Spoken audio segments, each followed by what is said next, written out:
In this video, I will show you how to send money from the US to the Philippines using PayPal.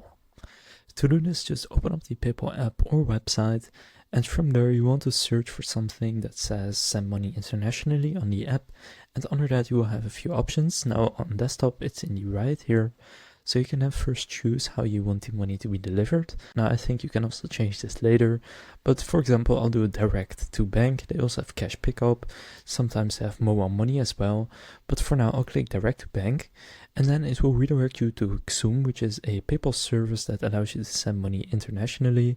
Now you can see the recipient does not need a PayPal account and they don't pay any fees.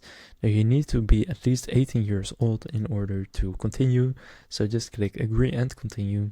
And then from there it will ask where are you sending. Just gonna select the Philippines. Now here you can choose how much you want to send.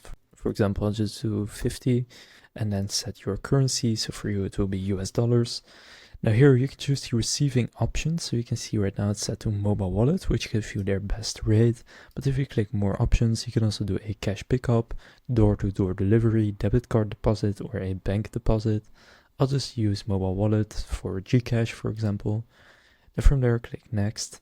Then here you have to enter the details of your recipient. So I selected mobile wallet, so I'll need to select which mobile wallet they use. I'll select Gcash, then enter their mobile number. And then from there you also need to enter some of your own details, and you will need to have a payment method. Now you can use your PayPal balance if you have enough money in your balance, and eventually just go and confirm the transfer, and then the money will be on its way to your recipient in the Philippines. So now you know how you can send money from the US to the Philippines using PayPal. If this video was helpful, please consider leaving a like and subscribing to my channel. With that being said, I'll see you in the next video.